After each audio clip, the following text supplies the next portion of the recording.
Already আমরা ফ্লিকারকে দেখতে পাচ্ছি, আমাদের সিলেটের গর্ব ফ্লিকার।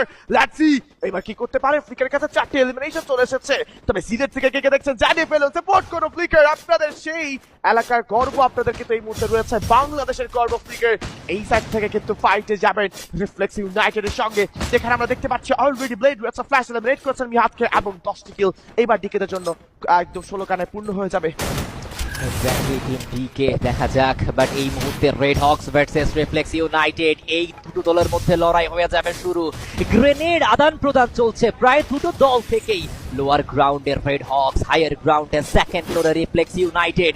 একটু আগেই একটি দলের স্বপ্ন চুরমার করেছে সেই রিফ্লেক্স ইউনাইটেড, বাট এইবার রেড হক্সের সাথে পাল্লা দিয়ে আদেও কি উঠতে পারবে কিনা। বারংবার উপরে প্রেসার তৈরি করার চেষ্টা করে যাচ্ছে আর এইচকে এর প্লেয়াররা। এইম বট একদম দরজায় এসে দাঁড়িয়ে রয়েছে, বাট এইবার নিচে নামার সিদ্ধান্ত নিয়েছে তাসিন। পেছন থেকে ঘুরে নিচে নামার চেষ্টা সেও করবে। হাতে গ্রেনেড টাকলায়ের, সেই গ্রেনেডটা যদি পারফেক্টলি এক্সিকিউট করতে পারে তাহলে রেড হক্সের একটি থেকে দুটো প্লেয়ারকে নক করা সম্ভব। রেক্সান ফ্ল্যাঙ্ক করে পেছনে চলে গিয়েছেন এবং সেই জায়গা থেকেই ড্যামেজ ডিল করা ট্রাই। ব্লেডের এইচপি খানিকটা লুজ হয়েছে, নিজেকে হিল করতে হবে খুবই দ্রুত। ফ্লিকার হায়ার গ্রাউন্ডে অ্যাঙ্গেল খুঁজে বেড়াচ্ছে।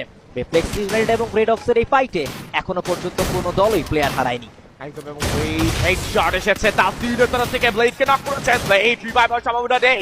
Once again another time knock এই বট করেছেন জাতকে knock with the last athlete. Flicker হয়তো বা সম্ভব নয়, আরেকটা স্পট করেছে ফ্লিকারকে মারার উদ্দেশ্যে, ফ্লিকারকে ফিনিশ করার উদ্দেশ্যে।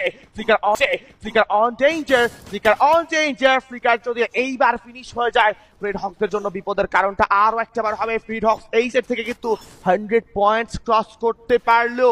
এইখানে কিন্তু আসলে তাদের গ্র্যান্ড ফিনালসটা অনেকটা অনিশ্চিত হয়ে যেতে পারে।